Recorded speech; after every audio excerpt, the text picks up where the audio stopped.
بادشاہ کا چور۔ السلام علیکم میرے دوستوں اور بزرگوں، آپ دیکھ رہے ہیں اردو لرننگ پی کے۔ آج میں آپ کی خدمت میں ایک خوبصورت سی کہانی لے کر آیا ہوں۔ بہت پہلے جب ہر جگہ بادشاہی حکومت کیا کرتے تھے، ایک مرتبہ ایک بادشاہ اپنے ملازم سے ناراض ہو گیا اور اسے دربار سے باہر نکال دیا اور حکم دیا کہ تم دن رات اپنے گھر میں پڑے رہو، نہ کہیں باہر جا سکتے ہو اور نہ ہی کہیں کام کر سکتے ہو۔ یہ بظاہر معمولی حکم تھا، کیونکہ دن رات گھر میں پڑے رہنا، کچھ کام کاج نہ کرنا، فارغ وقت گزارنا بہت مشکل ہوتا ہے۔ ویسے بھی ایک آدمی ایک ہی جگہ اور ایک ہی قسم کے لوگوں میں رہتے رہتے گھبرا جاتا ہے، اور تو اور بہت وحش ہوتی ہے۔ وقت کاٹنا دو بر ہو جاتا ہے، چنانچہ اس کے ساتھ بھی ایسے ہی ہوا۔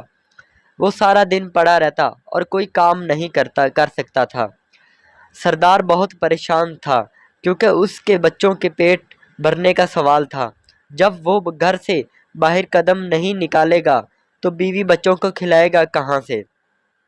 اتفاقاً سے کچھ دنوں کے بعد بادشاہ، وزیر اور شہزادے بلائے گئے۔ سردار کو ایک ترکیب سوجھی تو اس کی آنکھیں چمک اٹھیں۔ اس نے اپنی بیوی کو پڑوس میں ایک قیمتی جوڑا لانے کے لیے بھیجا۔ وہ پڑوس سے قیمتی جوڑا لے آئی۔ سردار نے مانگے کا قیمتی جوڑا جلدی سے زیب تن کیا، گھر سے نکل پڑا اور شان سے چلتا ہوا دربار میں جا پہنچا۔ درباری سمجھے کہ کوئی معزز مہمان ہے، اسے لے جا کر بڑے ادب سے دوسرے بڑے لوگوں کے ساتھ کرسی پر بیٹھا دیا۔ سردار گردن اکڑ کر کرسی پر بیٹھ گیا۔ دربار شروع ہوا۔ جشن کی تمام رسمیں ادا کی گئی اور اس کے بعد دسترخوان پر اعلیٰ قسم کے کھانے رکھے گئے۔ سردار نے بھی ہاتھ بڑھا کر خوب ڈٹ کر کھانا کھایا اور پھر نظر بچا کر چالاکی سے سونے کی ایک رکابی اپنے لباس میں چھپا لی، اور دربار ختم ہوتے ہی وہاں سے 9 دو 11 ہو گیا۔ گھر آ کر بڑے مزے سے سارا واقعہ اپنی بیوی کو سنایا۔ اس کے بعد اس کی بیوی بازار جاتی ہے اور سونے کی رکابی کا ایک ٹکڑا کاٹ کر فروخت کر کے کچھ رقم لے آتی ہے۔ یوں سردار کی زندگی آرام سے گزرنے لگی اور پریشانی دور ہو گئی۔ ادھر دربار کے ملازموں نے دیکھا کہ سونے کی ایک رکابی کم نکلی ہے تو بیچارے بہت گھبرائے اور رکابی ڈھونڈنے کے لیے ادھر ادھر دوڑنے لگے۔ بادشاہ نے ان کی حالت دیکھ کر کہا کہ تم سب کیوں پریشان ہو؟ مجھے معلوم ہے سونے کی رکابی غائب ہے، اب وہ تمہیں نہیں ملے گی۔ مجھے یہ بھی معلوم ہے کہ وہ رکابی کس نے چرائی ہے۔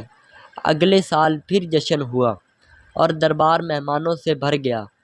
جشن کے اختتام پر مہمانوں کو کھانا دیا گیا۔ سردار اس موقع پر بھی موجود تھا۔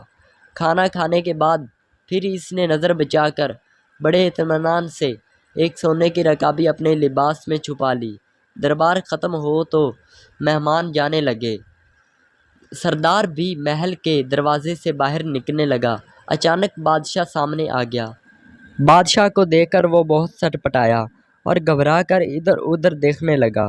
بادشاہ نے ہاتھ بڑھا کر اس کا ہاتھ پکڑا اور کہا کہ پچھلے سال کی رکابی ختم ہو گئی، جو پھر ایک اور رکابی لینا چاہتے ہو؟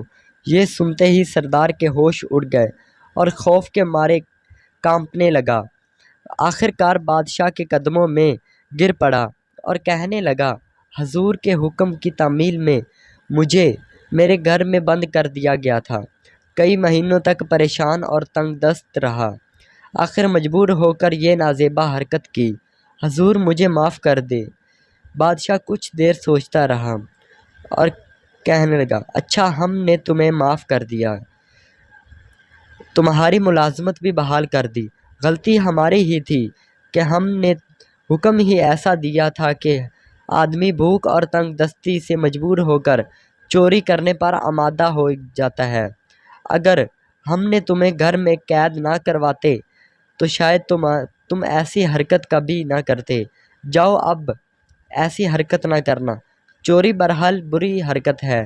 بادشاہ اور سردار دونوں نے غلطی کی تھی۔ دونوں نے اپنی اپنی غلطی تسلیم کر لی اور ایک دوسرے کا آئندہ کے لیے عبرت حاصل کی۔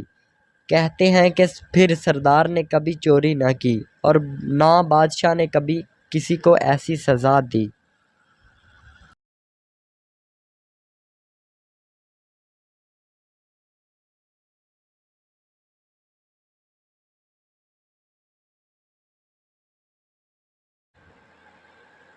اخلاقی سبق، ہمیں ہر قدم اٹھانے سے پہلے